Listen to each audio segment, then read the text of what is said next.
Hi again. So as I was mentioning in my previous video, I have this other album to share, which is using the Prima Printery papers, and I use the 6x6 pad, and so I have also the chipboard pieces, and I use more of these filigree pieces from Monique Mason. It's not Etsy, but what's the other one called? Zibit Shop.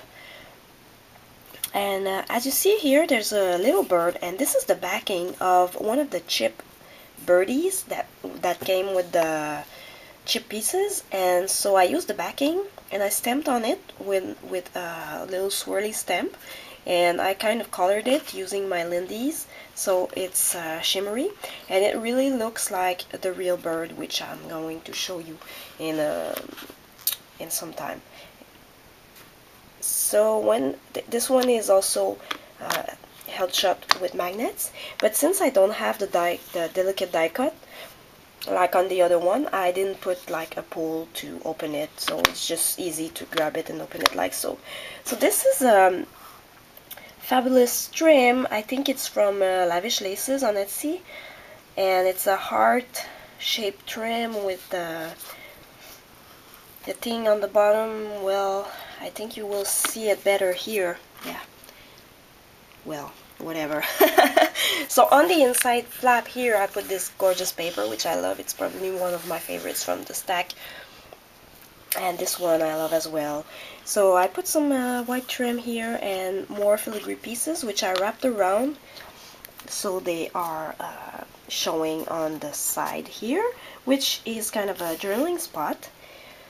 And here is another one of my favorite papers from this collection. I think I'm gonna say that at each page. But you see these photo corners here? Well, I'm gonna open this because I cut this shape out of a rectangle piece of cardstock. I had the remaining corners with the negative part of this shape here, which made this. So I thought, because my cardstock was just a tiny bit bigger than the shape I had to cut, so I really had just these pieces left on my die. So I thought, oh my goodness, what a gorgeous photo corner that would make. So I'm super happy with this thing here. So I use them to make photo corners, and I can insert a picture in here, which I won't do because I'm one-handed and it's a little bit hard, but this size will work perfectly, and it's so gorgeous. And so when you open this flap, I used again the remaining of the paper from cutting my shape here. So I used it to make a pocket, so a picture can go behind it. And I use these gorgeous gates by Prima, and I use this paper in case you want to write something. And this is my favorite chipboard piece from the chipboard sets, so I use that there, and I think it's super simple, super pretty, and I love it. So you open this like so. There's another chip piece I used here to tuck this behind, and like I was saying, I folded the paper in half to make a kind of a double mat here.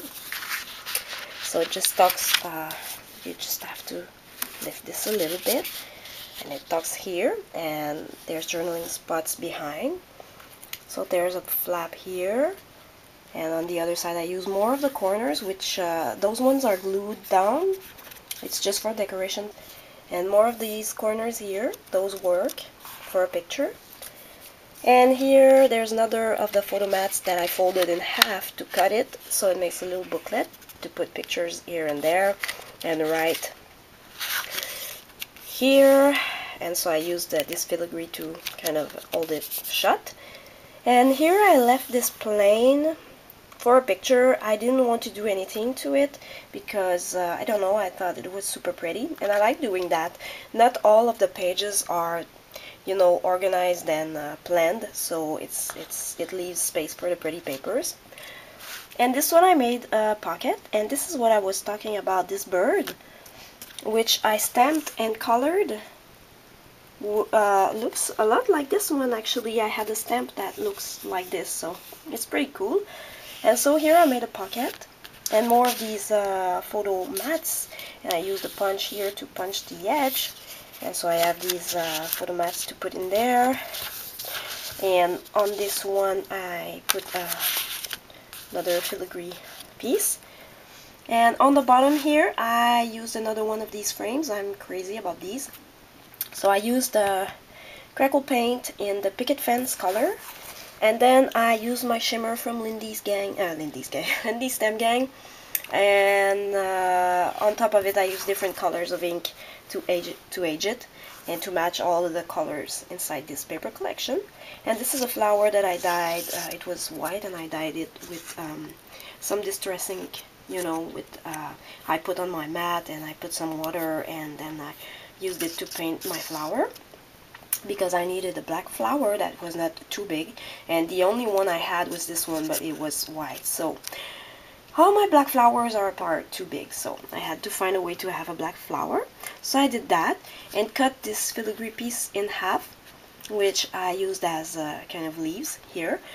So I'm super happy with how it turned out, and I really love this paper collection. So I was happy to be able to use it in this album and make something pretty out of it, because I was hoarding it, and I really want to stop doing that, because it doesn't make any sense, you know, to have stuff that has no use. So I made this pretty album with it, and I'm pretty happy about it.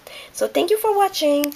Have a great day, and I hope I inspire you to use your old stuff, even with winter CHA coming. Have a great day. Bye bye.